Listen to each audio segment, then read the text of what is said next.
Hello everyone, welcome back to Blabbing with Booksellers, a Brighton Waterstones podcast. Thank you so much to everyone who continues to listen to our episodes. We've had some really good guests on at this point. Booksellers in store, managers from the store, authors, and at this point you've even heard our episode with Fatboy Slim. We've had a great variety of guests, but the consistent has been you all listening to it. I'm terrible at self-promotion, so I just want to take a moment to thank you, but also to encourage you to subscribe if you haven't. A subscription, a like, or a rating on the podcast goes really, really far in helping other people discover it and get all the recommendations that you are. So please, if you feel inclined, share the love. But with no further ado, I have a great guest again today. We've got a bookseller from the store, David, who works predominantly on the fourth floor, looking after everything we have up there, which is the history section, the personal development section, the spirituality section, and we're going to deep dive into all of that. But David, hi. Hi. It's really nice to see you here. Thank you for joining us. Thank you for inviting me on the podcast. Absolutely. No, it's really important to me that in doing this, we represent all parts of the bookstore. And I think one thing we haven't really captured yet is the part of the store that you work in. Yeah. That I have very, very little to do with, and I know very little about. We've done a lot of training on the fourth to catch a lot of us up. Talk to me a little bit, if you will, just to start, about what it is you kind of focus on in the store, what kind of material you're working with, and how you ended up there. Okay, so I work on primarily the third floor and the fourth floor, which, generically is called the non-fiction section. Yeah. Although I'm not sure I even believe in the word non-fiction, if I'm honest. Yeah. Because I think everything is kind of made up to some degree. But what we've got on the fourth floor are all the kind of books about personal development, which is all about our transformation and growth. And in that, we've got personal development, which will start, on the left-hand side of the kind of room, which is all about religion, and that is also a form of development for a lot of people, all the way around to spirituality, and then really zeitgeist personal development of things like atomic habits. Yeah. So we've got that room there. Then there's a room with sort of like social transformation and change, if you like, which is that's like gender studies. Social studies, psychology, philosophy, which kind of affect our minds, and then we go into sort of politics and then economics and business. Then we've got another room, which is the science room, which is one of my favourite rooms. We'll talk about that. Yeah, of course we will. Yeah. Spent a lot of my time being a scientist in the past. And so that's, general science and then specific stuff on science. Great. Then we've got history, which, is my colleague or our colleague's specialism, Jack. I mean, he's not here today. Which, is, we've got European history, world history, quite a lot of British history as well. But sure. It's like, it's deep and specific. Yeah. And there's some fascinating books in there too.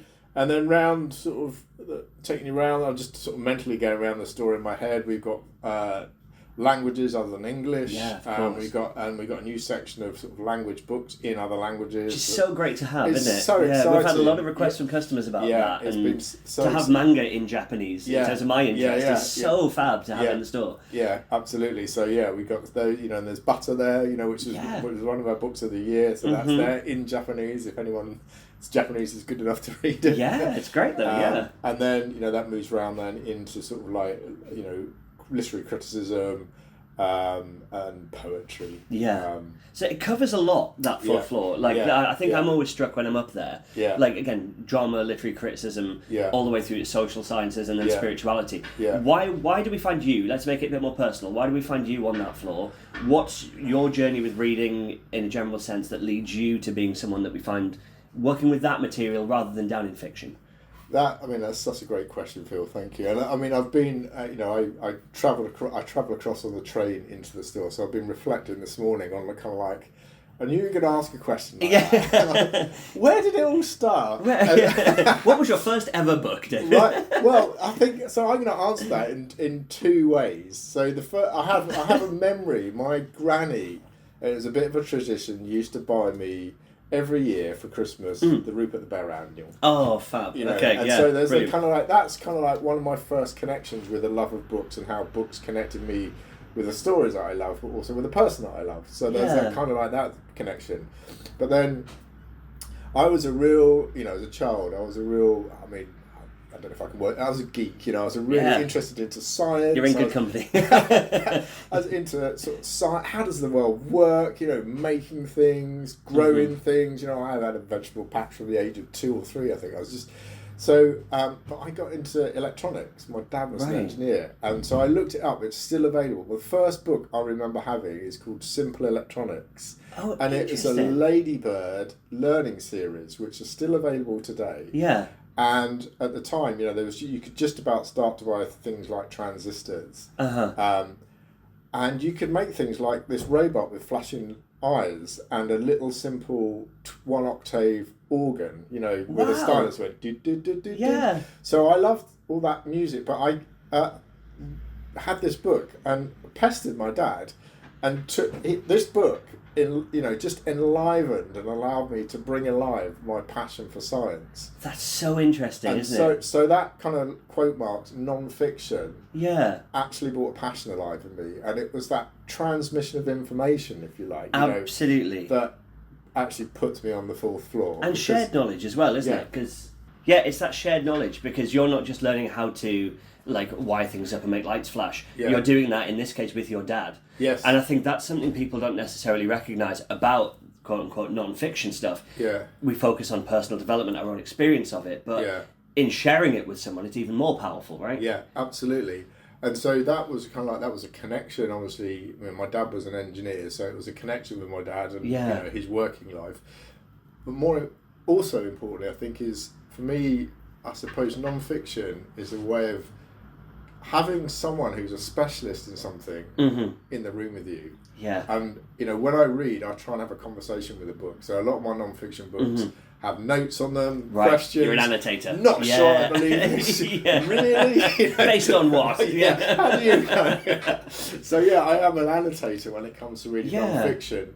And so there's I think it's a gift, right? It's such a gift to be able to have that information. So I think there's something, bigger about books and being able to read, and the gift, living in a society where I've been taught to read and I can read, and that is a gift to me. Yeah. And so it sort of started there, really. That's amazing. And, that went on, and then used to get a magazine called Practical Electronics. Yeah, yeah. I think my brother used to have that. Oh, really? Yeah. And I made this water sensor, so it would sense how much water your plants needed. And I've showed this to my school teacher.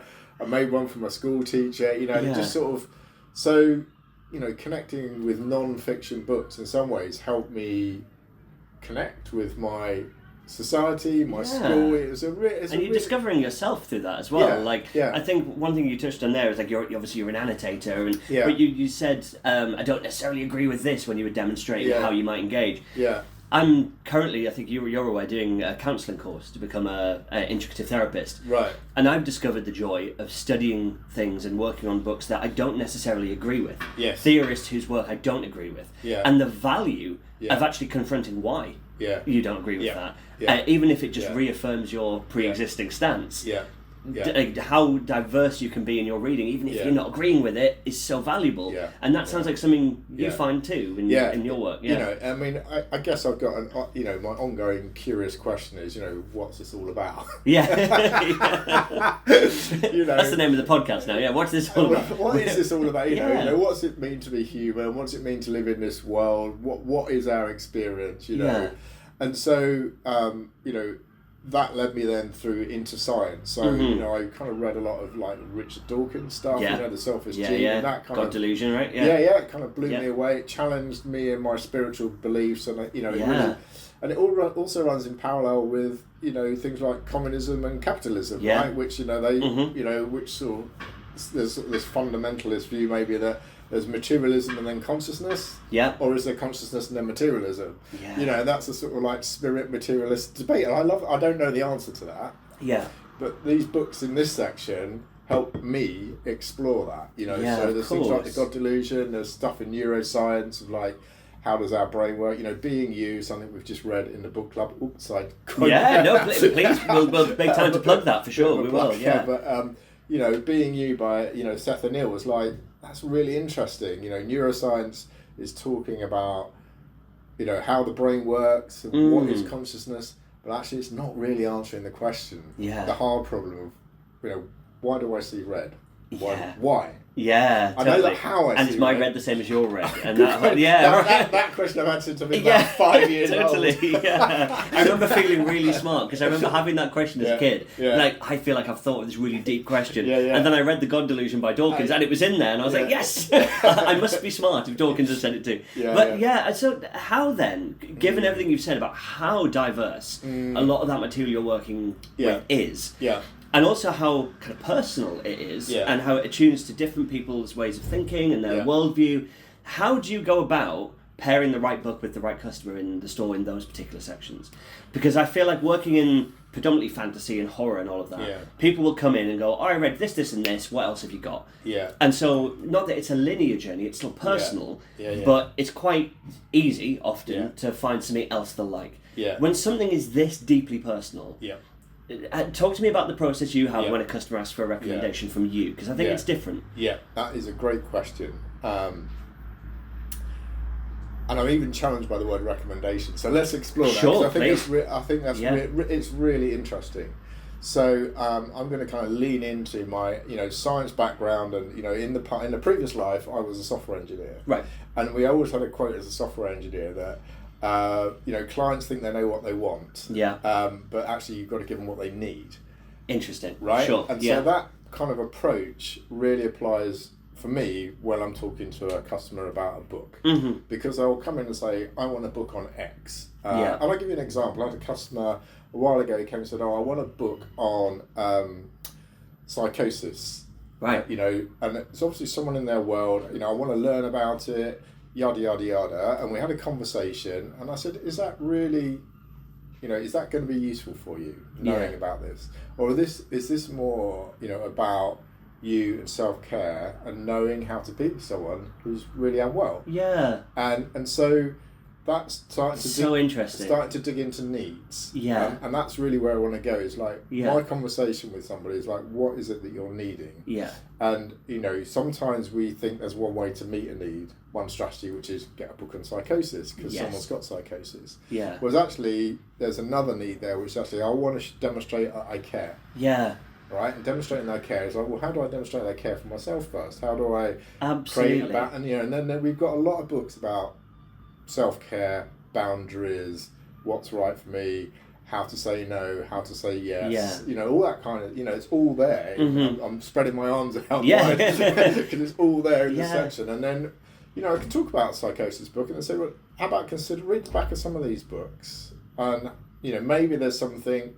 And I offer a little invitation. I've also been a coach in a previous life. It's like, if there's one that kind of resonates, it sort of lights you up on the inside, that maybe is the book for you. Absolutely. And I can't, again, it's back to the neuroscience question. I can't say why that happens. No, of course not. The same as I don't know why we see red. But there's something, often when someone gets that kind of like little buzz on the inside, that's the book for them. Absolutely. Even if it's just sparking curiosity, right? It's like, absolutely.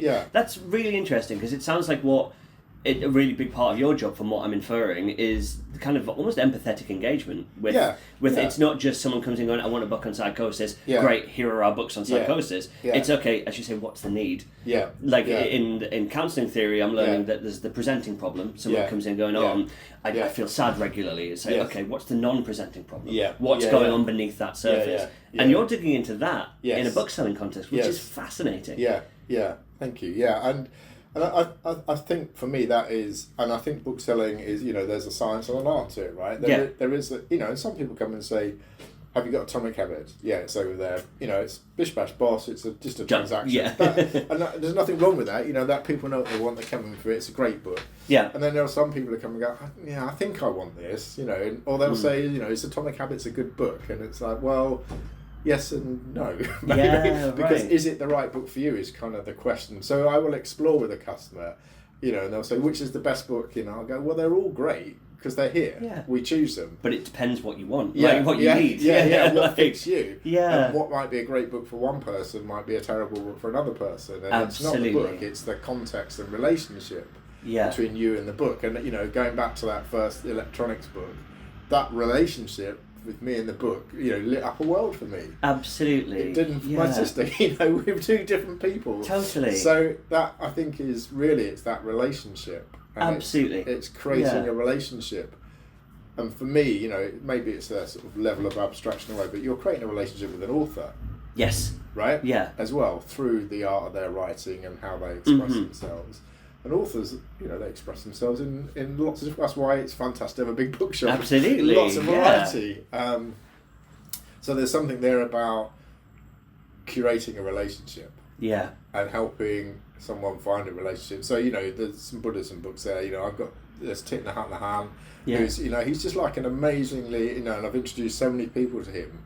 He's not a common author, I don't think. No, I don't know the name, truthfully, Yeah, but he's a Vietnamese monk. He's amazing, but his writing, in terms of, a lot of people want mindfulness, or, he's just like, it's so accessible and so simple. So that kind of thing is just like, it's a privilege. Interesting. It is a privilege. I think one thing I observe with customers, and you'll be able to tell me this, and this isn't to denigrate customers, I think particularly the personal development space, obviously, which bleeds into spirituality and all kinds of different areas, as you talked about, there can be a bit of resistance with people engaging with that material sometimes. I think whether that's people don't feel ready, whether they're kind of dismissive of the validity of it. Just because you obviously are someone who inherently believes in the value of a lot of that introspective work, that self-analysis, what would you say to people who are resistant or perhaps a bit dismissive of that section of the bookshop? What would you say to perhaps encourage them to just pick one up? If that's not too big a question, because it's... Well, I guess, again, what sits underneath the resistance? Yeah. What sits underneath the dismissiveness, or kind of like it's a subtle kind of resentment, maybe even, I don't know. Yeah. And often that is a form of fear. Or a fear, right? Yeah. I think that's kind of like the root cause of a lot of people's challenges and why they might come to the non-fiction and personal development section. And so I would encourage them to explore that. Yeah. Absolutely. And very gently, just one step at a time, one day at a time. Yeah. And come and have a chat. Totally. I mean that's partly what this podcast is about, but I think there's so much value in having a conversation with someone. Yeah. And also we come and have a chat up on the full floor. It's like, have a chat, look at the books, go away, come back another day. I've got one. There's one customer, he comes in regularly, and he reads about a book a year. Right. But we've got this. He knows what his next book is. He'll come in and have a chat and say how he's getting on. Yeah. And that's that person's journey. Yeah, absolutely. So and there's no race, is there? It's creating that kind of like non-judgmental environment, right? Yeah. I mean, acceptance is also a spiritual practice, right? Sure. But it's accepting, where we are, where a customer is, and the journey that a customer is on. And that's kind of like, that's one of my spiritual beliefs, I suppose, is that we're all on the journey. And I don't know, maybe I'm part of your journey just to help you take one step, and if I can do that, then that's brilliant. And I think what's really shining through, and it's lovely to hear, because we talk in the store, but we don't spend a lot of time talking about the books we read. We don't cross over enough, truthfully. Yeah. Like, I'm just really getting a sense of how kind of this matters to you. It is. And that's really lovely. And that's, again, you mentioned, but partly why the podcast is here. It's why we're doing it, because I want to present to customers the personalities that work in store and let them know that they're not just retail workers. These are people who are deeply connected with the material they're selling. So how do we get, then, if it's not too personal a question, from the science books and connecting wires and all of that, how do we start to branch the gap from there to your interest then in that very personal journey with spirituality, with personal development, with introspection? How do we get into that area for you? Okay, I mean, I'm really happy to share. So, and it's a story actually I've shared with customers and some of the booksellers here already. So, I was on that journey. I was a scientist. I had a job as a software engineer. I lost my dad. My dad died suddenly when I was 24, and that was a shock to the whole of our family. He is outwardly appearing very fit and healthy, and obviously was not. And he died of a heart attack. Right. And that really, really shocked me. I went off the rails for about 6 months. Okay. And then And at that time, if someone said, "Well, what are your values, David? What's important?" You go, "I don't know." Yeah. And maybe that's something of being a 24-year-old man. Maybe. Yeah. But I actually saw a grief counsellor, and the grief counsellor started asking me questions like, "What's important to you? What's of value to you?" Yeah. And that sort of opened up this world, the inner world. Yeah. Alongside that, I came across a copy of The Alchemist. Right. Yeah. But I had a job at the time where I was driving a lot, and so I had it on a cassette. And audio books were on cassette. Right. Yeah, right. Yeah. I had audiobooks on cassette. I talked to Steve about this too. Yeah. We're that old, people. We're that old. Yeah. And I listened to this book, and it absolutely changed my life because I realized for me, The Alchemist, and it's one that we have up in personal development. Yeah. It's like it is a piece of fiction, but we have it up in personal development because it's a story about following your heart. Yeah. And something happened to me when I listened to that book because I realised my dad hadn't followed his heart, and he literally died of a broken heart. Sure. Right? Yeah. Both physically and probably emotionally and spiritually. But that was the start of the journey. I made a decision then that I wasn't going to do that. And so that was the start of I knew I was unhappy in my job. I could see the trajectory of my life. So this book... Well, suddenly it feels finite, doesn't it? It doesn't feel... I think when you mentioned about, maybe I was just 24, it's like at 24, you still kind of feel invisible. Yeah. Invincible, sorry, not invisible, you feel invincible. Yeah. And you don't really have a concept until you lose someone close to you that this does have an end point. Yeah. And I think that concept of facing my own mortality... Yeah.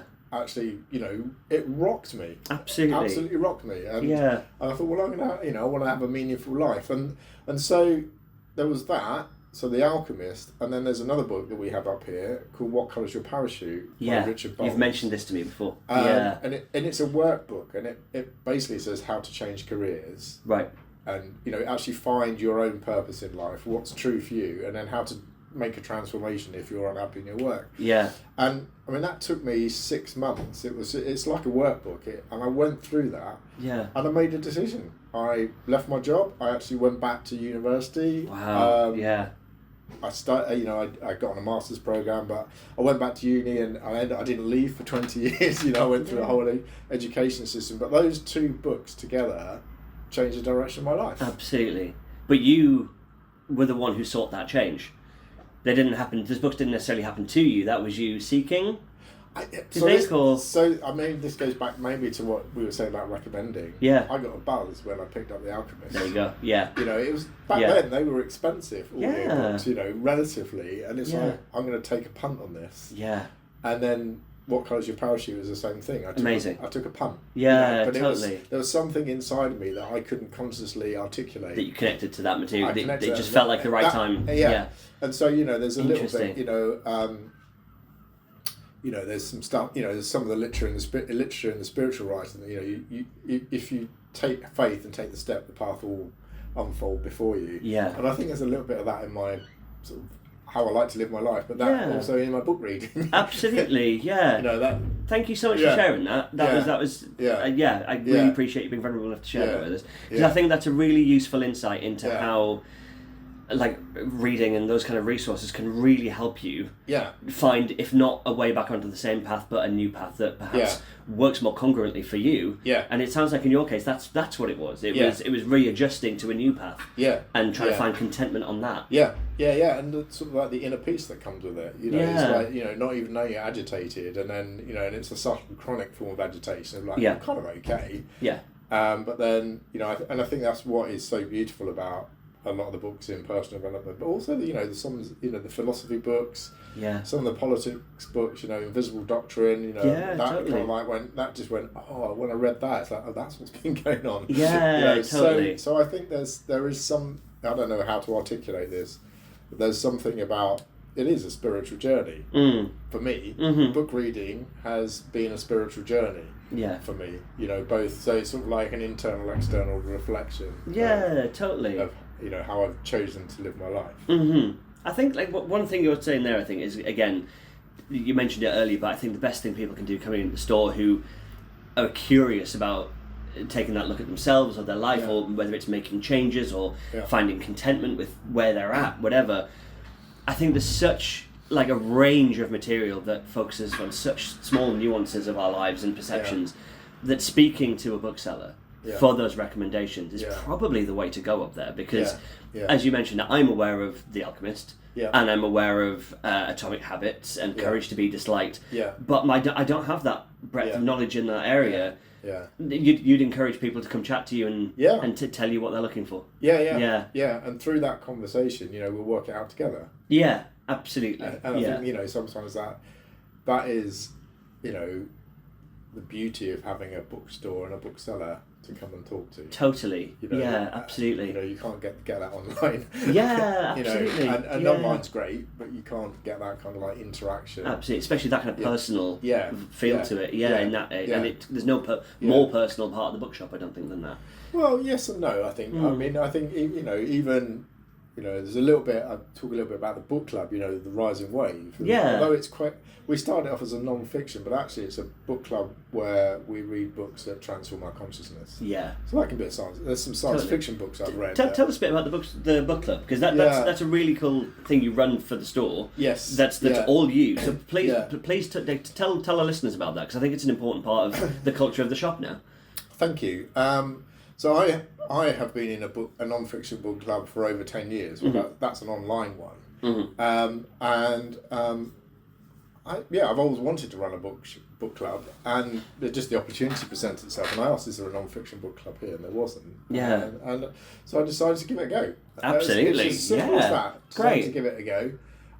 The first book that we read was a Viktor Frankl book, Man's Search for Meaning, I think. Was that the first one? No, I've forgotten. I've forgotten what the first one was. It's a really impactful book club, everyone. Really memorable title.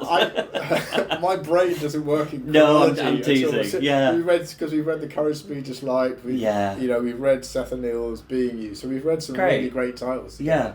But I think what I really enjoy about the book club, and what I hope our book club members who keep coming back now, we've got about 8 people who come consistently now. Great. Is reading a book in community, yes, and then knowing that you're going to have a conversation about the impact that a book. So that's the question we always ask: what's the impact it's had on you? Yeah, and it might be little, and that's valid, right? One of the books has made me I got quite angry with it, and it's like we had a conversation about where's that, because that's great, right? It's like, because that is an internal reflection. Where's that coming from? What's the resistance to that? What's it challenging within me? What values is it kind of stepping over for me that I'm not aware of, that I'm feeling very angry Interesting, about? yeah. So the book club, yes, absolutely.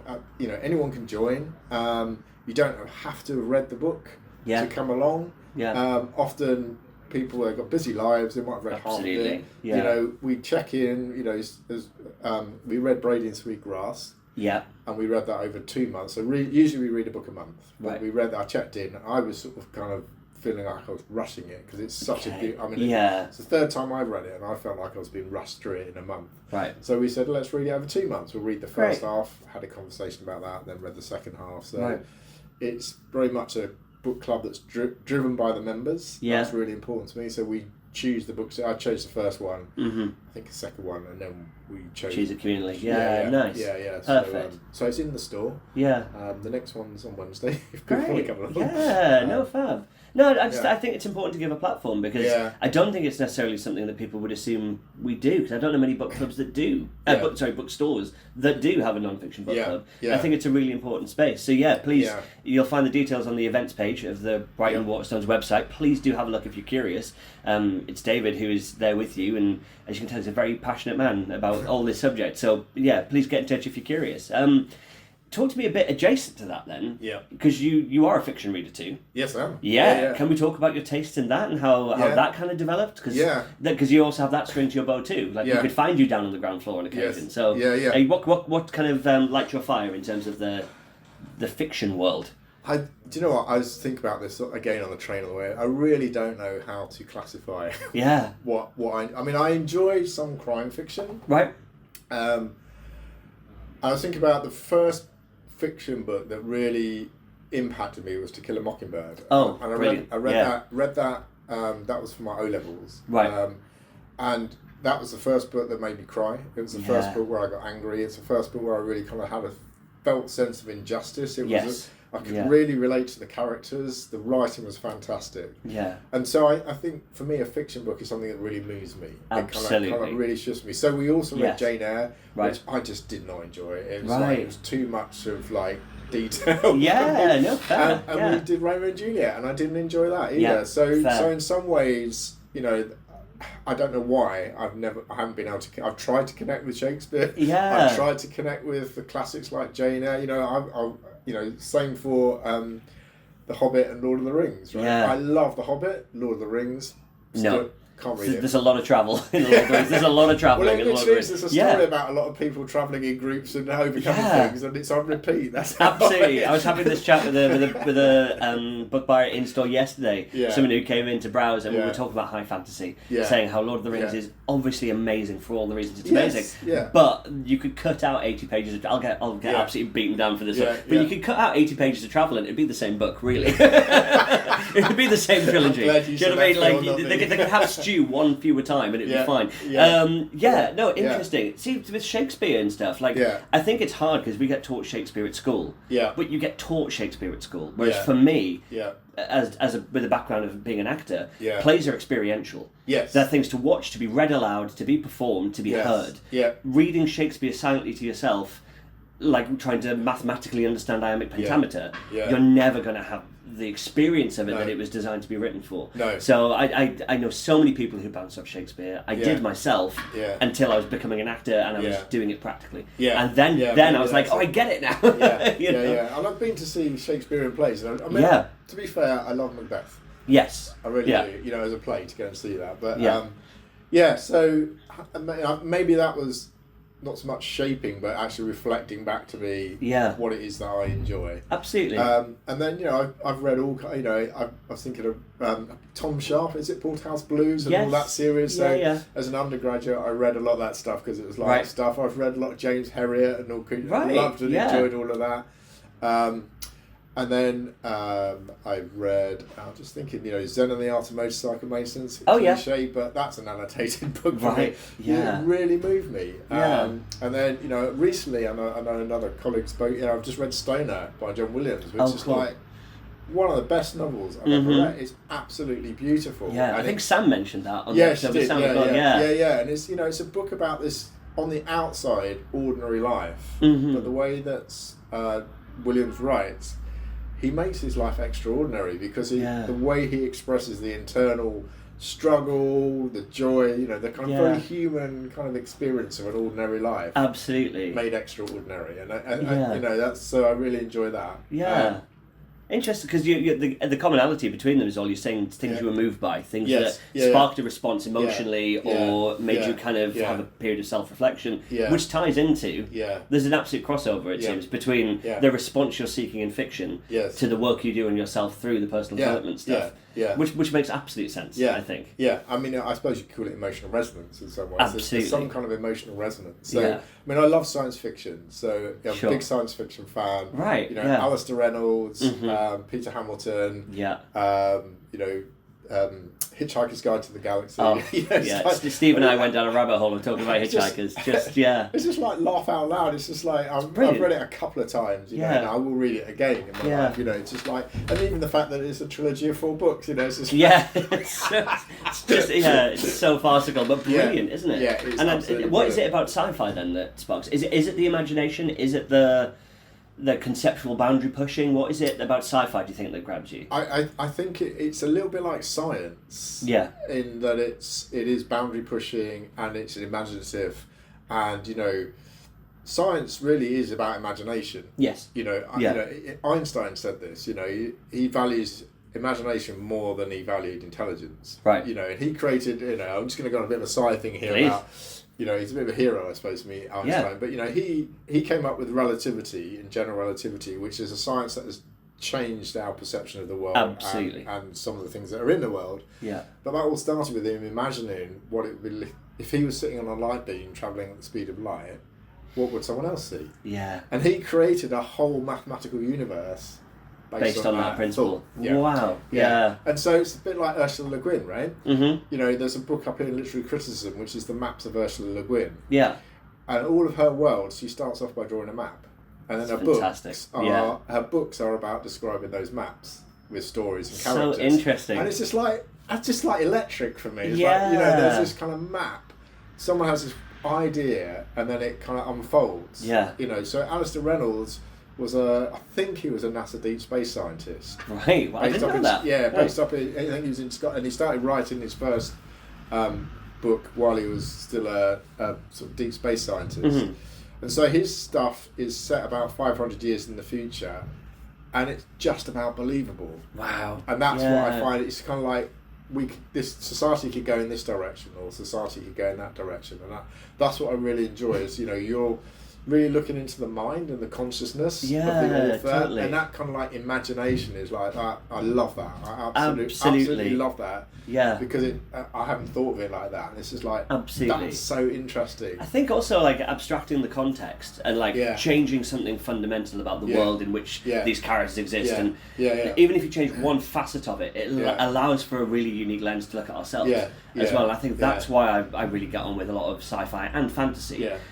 Because I always describe like fantasy particularly as a bit of a Trojan horse for a really powerful message. Yes. Because on the surface it's a world about these unique magic systems and these warlocks and these dragons and stuff, but by putting it in that context, we can frame a really human experience in an incredibly powerful and unique way that you can relate to on such a deep level. And I think that's the same with sci-fi. You set out this crazy abstract world of all these, again, boundary-pushing sciences, and suddenly you're resonating with it, but why? And that's an interesting question for me. How abstract is it really? So I've just got into the Southern Reach series by Jeff VanderMeer. So one of my holiday reads that's the last book of my holiday read that I'm still reading now. Right. So I'm reading Acceptance, which is the third one. And I was reading on the train today, and there's a part in there where the characters they're in Area X. I don't know if anyone's read. Don't really need to know that. Mm-hmm. But they're talking about technology and potential kind of alien kind of landing on the Earth and maybe making a world here for themselves. And they were kind of looking at, well, what if this intelligence sees mobile phones, which we think are like the pinnacle of our intelligence, as we see a flint arrowhead of previous cultures. How would they perceive us and the world if that's their relationship to our technology? So interesting. And we can't imagine that. Absolutely. I love that kind of like, oh wow, that kind of like humility in that sense. Absolutely. It's like, oh, maybe, but it challenges our perception of ourselves. And certainly a perception of our achievement and how great it is. And again, if you're starting from that point of humility, where do you go then? Exactly. What does that do to you on a personal level, on a community level, on a societal level? Fascinating stuff. So I think science fiction for me is also about social commentary. Yes. It's like it's a mirror back to us, and some science fiction goes off into war. Why does it have to go to war in? Why can't it go to peace? Or and it's just like it's social commentary. I mean, Rich has been on here as well, and I've learned a lot from him about horror, and I recently read Bat Eater. Oh, fantastic! One of my favourites. Book. And again, I'm not really. That's sort of the second horror book I've ever read. But I loved it because it was actually social commentary about, it was social commentary about COVID, and I loved it, and it was such a special book. And so it's not just about gore and vampires. And there was a little bit of social history in there as well. Absolutely, so much in it. Cultural folklore elements in there. Absolutely. And I think this is it. I think regardless of which part of the bookshop you're in, I think the ability for a book to surprise you is never ending. I think as you say, you'll pick. I think especially things like horror and sci-fi and personal development. To be fair, people kind of categorize them and box them in quite tightly. And I think when you open one and read it, you'll be really surprised at the scope within it. I think there's something there about the unfolding and opening of our hearts, and I think whether that's reading a personal development book or a science fiction book, if you kind of really try and touch the human heartfelt experience of that book, it will open you up. Absolutely, it will. And that, I suppose, is what I want in a book. Maybe Jane Eyre just didn't open me up. Maybe. Oh God.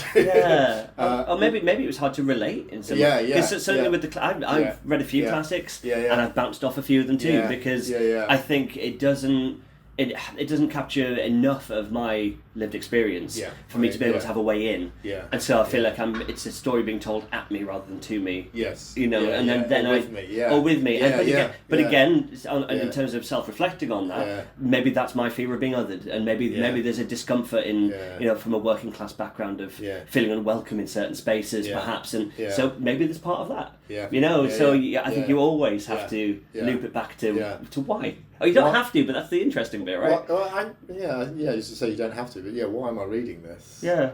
Why have I bounced off it? Why is it not for me? Is it because it's a bad book, or is it because there's a resistance from me? Maybe there isn't, but it's fascinating. Yeah. We've just got a few minutes left. I've absolutely loved chatting to you. Thank you so much for coming on to this. Thank you, Phil. I ask everyone who comes on to recommend some books, and you've mentioned so many really valuable books. Is there anything you have set aside as a specific recommendation, or that you would like to, even if it is something you've mentioned, that you just want to kind of float and go, if you're picking up one book that I've talked about today? Yeah. So, I mean, going back to our conversation about recommending, I think it is a conversation anyway, so that unfolds.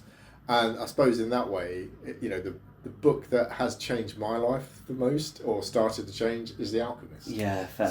So I would encourage anyone to read that. Totally. Tell us a bit more about what that is then, because we just as part of your recommendation, we talked about it and how it kind of influenced you, but we didn't go into kind of what it is, what it does. Why is that special for you? So it's special. I've read it 30 times. Wow. I read it every December. Yeah. As a kind of reflection and kind of like celebration of my dad, I suppose. But also, for me, the book is about following your heart. Yeah. And that's a human revolution, right? Yes. To choose to follow your heart. And I read it and I check in with myself. Have I followed my heart this year? Yeah. And set myself up for follow my heart next year. Yeah. The characters, I have related to all of the characters, and they've kind of talked back to me and sort of, that's what my year has been about. Yeah. So you relate to the different characters. And that would be, I guess, my kind of recommendation. A really accessible kind of opportunity for self-reflection. Is what it sounds like. Yeah. And even if you kind of read it and go, what a load of rubbish, I'd invite you to back to our earlier question about why don't I like Jane Eyre. It's like, what's that going on within you? Yeah, totally. There's always that layer, that extra layer you can take that conversation with yourself, isn't it? Yeah. So I guess it has to be The Alchemist. Absolutely. I mean, it's a cracking recommendation. Let's face it. This really niche book that no one's heard of. The Alchemist. It's a fantastic recommendation. Yeah. David, is there anything else you would like to mention, bring forward before we wrap up the podcast? Fine, if not, but the floor is yours for an extra minute or two if you'd like to. I want to say thank you, actually, Phil. Thank you for thank you for inviting me on here. Thank you to the listeners, whoever listens to this. Yeah. And I'd love to see you in the store for a conversation about your next read. Let's try and find time to do that. That would be really nice. I think it's a wonderful opportunity on a very personal level to speak to people in the store who... We're a busy store. We're privileged that we're a very busy store. And we're a large store. We don't get to check in with each other much. And I'm finding connections with people in the store by doing this. I hope we get to sit down for 45 minutes again soon. But thank you, David, and I'll see you on the shop floor. Yep, thank you, Phil. Nice one. Thanks.